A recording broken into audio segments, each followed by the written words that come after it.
Hello everyone, કેમ છો બધા? મજામાં?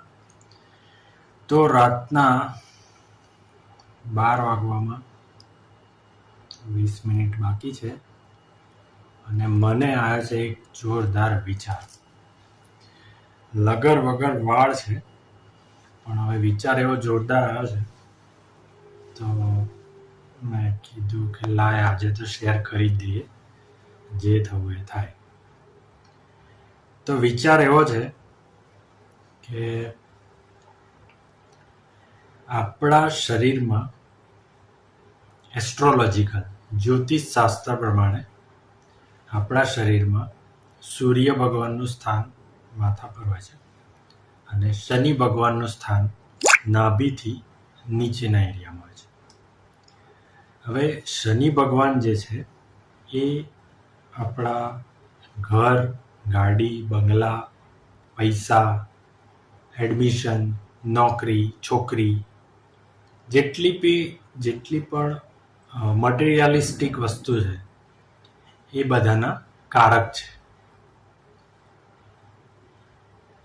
અને એ સીધું કનેક્શન આપણા મન જોડે રાખે છે. હવે એ વસ્તુઓ કઈ રીતે આપણને આપે?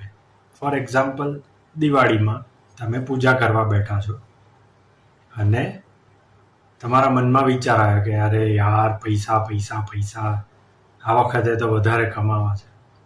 એનો મતલબ કે તમને આ વર્ષના પૈસામાં ફરક પડી ગયો છે, હે ને? તો જ્યાં તમને ફરક પડે છે અંદરથી કે નથી મળી વસ્તુ, નથી કમાયા પૈસા, નથી મળી ગાડી, એનો મતલબ કે ત્યાં તમને ફરક પડી ગયો, તો એ ત્યાં અટકાઈ દેશે તમને.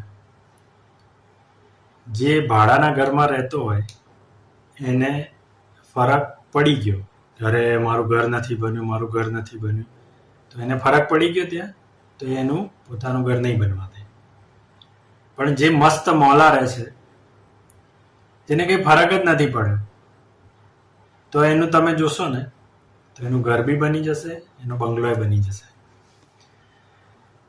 અલ્ટો જેની જોડે છે એને નથી ફરક પડતો, તો એની જોડે અર્ટિગા એની જાતે આવી જશે. જેની જોડે અર્ટિગા છે, ઓફકોર્સ મારી જોડે અર્ટિગા છે, પણ જો મને ફરક પડી ગયો અર્ટિગાથી કે અરે મને ઓડી જોઈએ છે, અર્ટિગામાં મજા નથી આવતી, તો ત્યાં મને ફરક પડી ગયો, તો એ મને ઓડી નહીં આપે. પણ હું મસ્ત ચલાવું છું, બસ ગાડી છે ને, મોજ કરીએ છે, રોજ કરીએ છે, તો કાલ ઉઠીને મને રોલ્સ રોયલ્સ પણ આપી દેશે. તો કહેવાનો મતલબ એ જ છે કે આવતા વર્ષ માટે બીજાની પ્રગતિથી ફરક ના પાડો, પોતાની મસ્તીમાં રહો.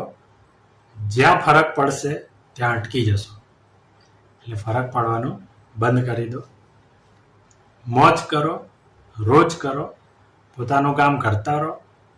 એને આપવું હશે ને તો એને જાતે આપી દેશે, તમારે ટેન્શન નહીં લેવાનું. જ્યાં તમે ટેન્શન લીધું, જ્યાં તમને ફરક પડ્યો, ત્યાં તમારી ગાડી અટકી ગઈ. Happy Diwali, all the best.